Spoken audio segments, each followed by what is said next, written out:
Hola, ¿qué tal están, colegas y juristas de reconocido prestigio? Bienvenidos a un nuevo episodio que resume la semana jurisdiccional del 15 al 19 de noviembre de 2021. Esta semana tenemos decisiones bastante controversiales que nos harán plantearnos el derecho desde distintas perspectivas muy interesantes. Sin mayor dilación, comencemos. Vamos a ver lo ocurrido en Brasil. El Supremo Tribunal Federal de aquel país permitió que las empresas despidiesen a los empleados que no estuviesen vacunados contra el coronavirus como última medida. Para ello se anularon las disposiciones de una ordenanza del Ministerio de Trabajo y Seguridad Social que prohibía a las compañías echar a los empleados por no estar inmunizados. Se consideró que exigir el certificado de inoculación no constituye una discriminación y que una persona no vacunada en el lugar de trabajo representa una amenaza para la salud de los demás. Esta medida no se aplica a los individuos con contraindicaciones médicas a las cuales se les ofrece la alternativa de someterse periódicamente a pruebas de detección de la enfermedad. Por otra parte, en ese mismo tribunal, se suspendió la ley del gobierno regional de Rondônia que prohibía el lenguaje inclusivo. La medida considerada como discriminatoria por la comunidad LGBT fue calificada como inconstitucional. Se consideró que el uso de esas nuevas formas de expresión buscan combatir prejuicios lingüísticos que subordinan un género en relación con el otro. Asimismo, se dijo que la prohibición presenta prejuicios e intolerancias incompatibles con el orden democrático y los derechos humanos. En otro caso que sorprende, dicho tribunal dio 5 días al gobierno de Bolsonaro para que se pronunciase sobre la desnutrición que sufren los niños Yanomamis. Se solicitó que se aclarara la situación en la que se encuentran tras el reportaje en el que se muestra a varios menores desnutridos y sin recibir asistencia médica. Un programa de televisión mostró a niños desnutridos en un ambiente descrito como desolador. Ese mismo tribunal determinó que las decisiones de los tribunales inferiores que otorgaron descuentos lineales en las cuotas de educación privada y universitaria durante la pandemia de COVID-19 eran inconstitucionales. Los padres y los estudiantes habían buscado obtener una reducción en las cuotas mensuales pagadas a las instituciones educativas, citando dificultades derivadas de las restricciones pandémicas. Los tribunales inferiores habían concedido esas solicitudes.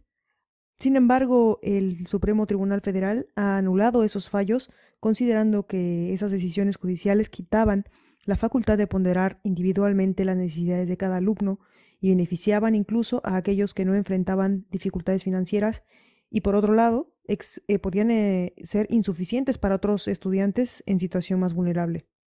Se consideró que existió vulneración de la libre empresa. Saltando de país, nos vamos ahora hasta Colombia. En aquel país, la Corte Constitucional amparó el derecho fundamental al debido proceso en acción de reparación directa, a través de la cual una víctima del Ejército Nacional solicitó la reparación por ejecución extrajudicial de un familiar. La ciudadana reclamó el reconocimiento de los perjuicios materiales, posterior a que se confirmara la responsabilidad del Estado por el homicidio de su compañero permanente durante un operativo del Ejército Nacional a quien se le acusaba de pertenecer a grupos armados ilegales, situación que no logró probarse durante el juicio. Trasladándonos ahora hasta Chile. En aquel país, la Corte Suprema finalmente confirmó la indemnización a una víctima de detención ilegal y tortura en octubre de 1988. En otro asunto, también condenó al Servicio de Salud Metropolitano Oriente a pagar una indemnización total de 40 millones de pesos por incumplimiento en la falta de control en una transfusión de sangre, lo que derivó en que la paciente se infectara con hepatitis tipo B. Se dijo que era obligación del hospital el resguardar la trazabilidad de los donantes conforme lo exige el protocolo pertinente. Por otra parte, la Corte de Apelaciones de Santiago rechazó un recurso de protección en contra del decreto del Ministerio de Salud que dispuso la vacunación obligatoria en contra de la influenza para ciertos grupos de la población. Se consideró que las peticiones que se formulaban no podían ser objeto del recurso, entendida su naturaleza cautelar, pues el recurso pretendía impugnar políticas públicas dictadas por la autoridad competente bajo el contexto de un problema de salud pública, tomando en consideración al potencial pandémico de la influenza, que aumenta la demanda asistencial sanitaria ambulatoria y hospitalaria. Se consideró que dichas medidas perseguían como objetivo principal el resguardo de la salud pública de la población, descartándose así su capricho o arbitrariedad. Viajando ahora hasta Perú. La Corte Suprema de aquel país determinó que la absolución en un proceso penal a un agresor de violencia familiar no constituye medio de prueba suficiente para enervar la responsabilidad del agresor en un proceso de violencia familiar, pues los procesos penales y los de violencia familiar tienen finalidades distintas. El primero busca reprimir una conducta ilícita y el segundo busca proteger a la víctima a través de medidas de protección. En Ecuador, la Corte Constitucional consideró que los servicios de consultorías ecuatorianos tendrán preferencia respecto a los extranjeros en los procedimientos de contratación pública. Se concluyó que aun cuando la norma establece un trato diferenciado, esta no es discriminatoria. Viajando ahora a la parte norte de América, tenemos que en Estados Unidos una corte federal rechazó quitar la suspensión a vacunación obligatoria que impuso la orden del gobierno del presidente Joe Biden, respecto a que todo el personal de las empresas con 100 o más trabajadores debe estar vacunado contra el COVID-19. La Administración de Seguridad y Salud Ocupacional de Estados Unidos exige que los empleados deben estar vacunados para el 4 de enero o de lo contrario deberán utilizar mascarillas y someterse a pruebas diagnósticas semanales. En otro asunto, un juez federal condenó a 41 meses de prisión por obstruir un procedimiento oficial al hombre disfrazado de bisonte que asaltó el Capitolio el 6 de enero, cuando irrumpieron los seguidores del expresidente Donald Trump en el momento en el que se intentaba certificar la elección del actual presidente Joe Biden. En otro asunto, absuelven 55 años después a 2 hombres sentenciados a cadena perpetua por el asesinato de Malcolm X, prominente activista de los derechos de los afroamericanos. En febrero del 2020, la Fiscalía reinició la investigación del caso, en donde se determinó que el FBI y la policía ocultaron evidencias a los fiscales. Aziz, uno de los declarados inocentes, ahora tiene 83 años. Y en cuanto al otro, al señor Khalil, lamentablemente no vivió para ver su absolución, pues falleció en el año 2009. Dando nuevamente un salto por América, vámonos a Guatemala, en donde un tribunal otorgó la prisión domiciliar al expresidente Otto Pérez Molina, al pagar una fianza de más de 1,7 millones de dólares. El exmandatario estaba privado de la libertad desde el año 2009 por el delito de corrupción. Para terminar con el continente americano, vámonos hasta Argentina, en donde la Corte Suprema confirmó una sentencia que ordenó a una obra social la cobertura total de un medicamento para una niña con atrofia muscular espinal tipo 2. La obra social alegaba el carácter experimental del medicamento y afirmó que el elevado costo del medicamento implicaría la quiebra de la entidad, así como la desatención de sus restantes afiliados. Ahora bien, dando un salto al charco, yéndonos hasta España. En aquel país, la semana pasada el Tribunal Constitucional renovó su composición y eligió a un nuevo presidente del órgano. Va a ser interesante cómo va a afectar aquello a las decisiones y criterios que se emitan próximamente. Ahora bien, en un criterio muy interesante, también en aquel país, aunque no del Tribunal Constitucional, fue el del Tribunal Supremo, que determinó que los apellidos en peligro de extinción son un bien protegible y, para conservarlos, sus portadores pueden unirlos al primero para que puedan transmitirse como un nombre de familia compuesto. Asimismo, el Tribunal Supremo inadmitió las querellas de abogados cristianos y de hazteoír.org contra los magistrados y exmagistrados del Tribunal Constitucional por el retraso en el recurso contra la ley del aborto. La inadmisión se debió a que los hechos no son constitutivos de ilícito penal. Recorriéndonos ahora un poco más en el mapamundi, encontramos que en Israel la Suprema Corte suspende el regreso a Italia de Ethan Viran, el niño que perdió a sus padres en la caída del teleférico en los Alpes. En lo que revisa la apelación presentada por su abuelo materno que vive en Israel. De esta forma, congeló la decisión de un tribunal inferior que había ordenado el regreso del menor en Italia en 15 días, unas semanas atrás, tras el recurso presentado por la familia materna que vive en el país europeo y busca la custodia. En septiembre, el abuelo sacó ilegalmente de Italia al menor. Este caso devendrá interesante para el derecho internacional privado y las relaciones internacionales penales, puesto que en Italia en su momento se emitió una orden de arresto contra el abuelo del pequeño. Vámonos ahora con el país asiático de la India, donde la Suprema Corte revocó el fallo de un tribunal que limitaba el abuso sexual al contacto con la piel de la víctima, pues revocó un fallo que exoneró a un hombre acusado de cometer abusos sexuales contra una menor de 12 años por considerar que no había tenido lugar contacto alguno con la piel de la víctima, una interpretación de la ley que la Corte ha tildado ahora de absurda. Un aplauso para la India y sus jueces que han extendido el criterio de lo que es el abuso sexual en aquel país.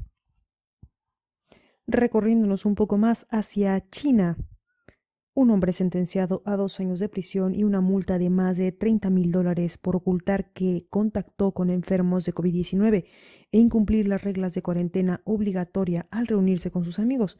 El tribunal dictaminó que sus actos imprudentes desencadenaron en la cuarentena de 488 personas y generó pérdidas económicas directas de cerca de $100,000. Finalmente, y para terminar con el país asiático japonés, en un caso que en Occidente podría parecernos surreal, un maquinista va a juicio por una multa de 38 céntimos de dólar, impuesta por retraso de 1 minuto. Y es que el sistema ferroviario de aquel país es mundialmente conocido por su extrema puntualidad. Incluso las compañías de ferrocarriles se disculpan públicamente por retrasos de a veces segundos. Y parece ser que los responsables de esos inconvenientes también sufren sanciones. Fue el caso en 2020 de un conductor de tren que al equivocarse de andén se retrasó por 1 minuto, razón suficiente para que el emperador le impusiera una multa. El trabajador actualmente litiga el caso y además de reclamar la devolución de la suma de la multa, el maquinista busca que le paguen horas extra que ha trabajado sin remuneración y exige una compensación de poco más de $19,000 por el estrés psicológico que ha sufrido debido a las decisiones de la compañía. Bueno, colegas, es momento de saltar a los sistemas regionales de derechos humanos y al sistema de justicia de la Unión Europea. Vámonos entonces primero con el Tribunal Europeo de Derechos Humanos.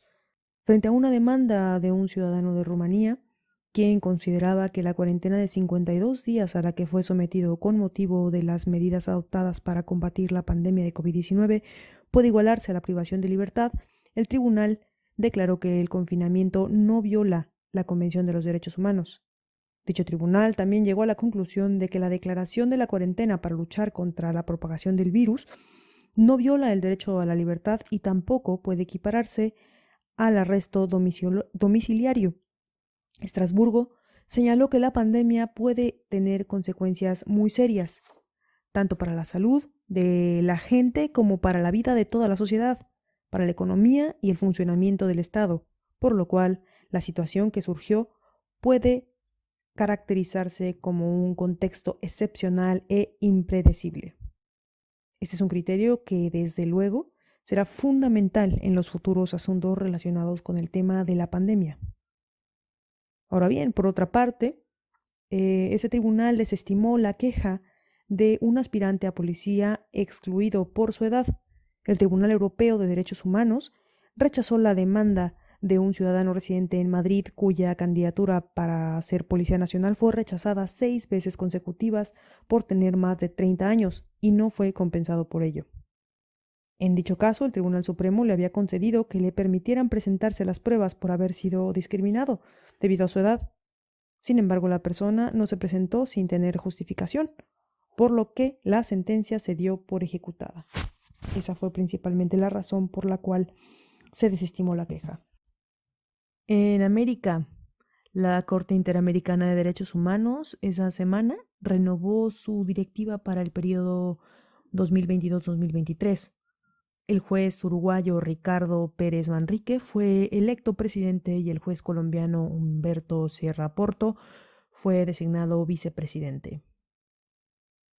Ahora bien, en el caso González y otros contra Venezuela, se consideró que ese país es responsable por la detención arbitraria a miembros de una familia, habiéndose violado los derechos a la libertad personal, a la integridad personal, a las garantías judiciales y a no sufrir tratos crueles de tortura o inhumanos.